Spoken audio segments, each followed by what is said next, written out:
Now a trade war seems to be looming between India and China after New Delhi imposed anti-dumping duties on 93 Chinese products amid a military standoff in Doklam area.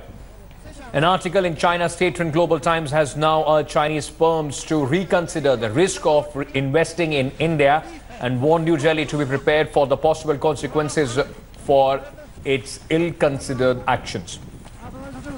The article said China could easily retaliate with restrictions on Indian products, and a trade war will hurt Chinese economy but will have consequences for India as well.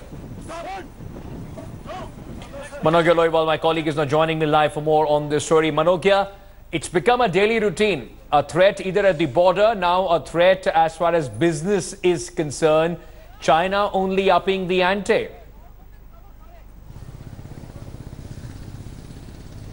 Well, absolutely, and it's 15th of August. They all know that it's Independence Day. They would get more of attention, and of course, this kind of attitude was absolutely heard about China earlier also. The fact that the dragon is now trying to make it amply clear that they can hurt the economical way also. It's not about the standoff in Sikkim in Doklam. I travelled all the way to Tri Junction, and we did get a feel on how security has been beefed up. The entire setup of the security apparatus has been augmented in the entire region. Every car being frisked, checked thoroughly with all entries made. China knows it all. Now this, we also know that internationally they know that they need to do something that grabs more attention. Economy is one way. We've seen the share markets responding to the international crisis, especially the America and North Korea crisis, that has seen a reflection on the Indian share markets also. How much this would reflect on the economy, whether the business will be affected at all or not. But if I talk about ground zero, Ankit, let me tell you very clearly. Sikkim, Gangtok as well as Nathula, they all have seen a lot of trade between China earlier also. From past 2 months, there's no trade in any of the passes, be it Nathula or the Jalepla also. And that is the reason why economy in the entire state of Sikkim has already taken a hit.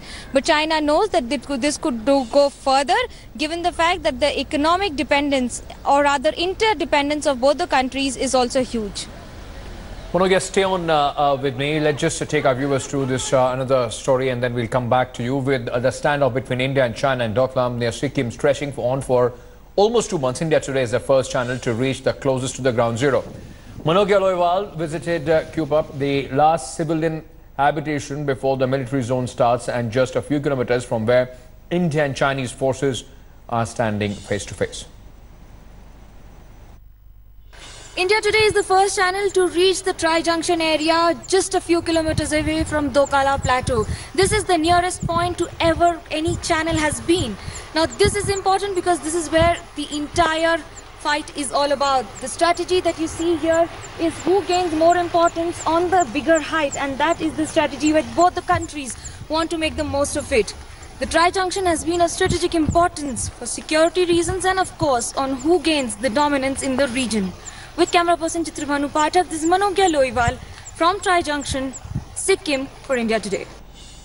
Manogya is still with me. Manogya, you know, you travelled to that place. We were talking about you have been closest to the Doklam Tri Junction. Just explain to our viewers the sense that you get in that area from the locals as well, and the kind of military preparation that you see.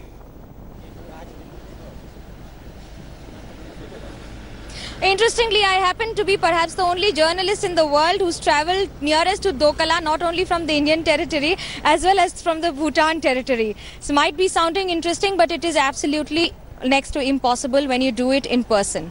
Like the kind of security apparatus that has been functional in the entire region, there has been augmentation of forces at various levels. You might not see it in person, you might not see it in eyes, it might not be seen with the number of people deployed there or the number of people monitoring or patrolling in the region, but there is everything that is being monitored. In fact, there are regions that are made in each of the country, in China as well as India, near to Nathula and other areas where trade also takes place. Now these are monitoring areas, or rather observation areas, where both the countries are allowed to have their observation, have access into the Indian territory, and Indian forces having access into Chinese territory. That's either ways. But when it comes to the entire deployment, only the civilians, the residents are allowed almost no one is allowed to travel into that region. Right.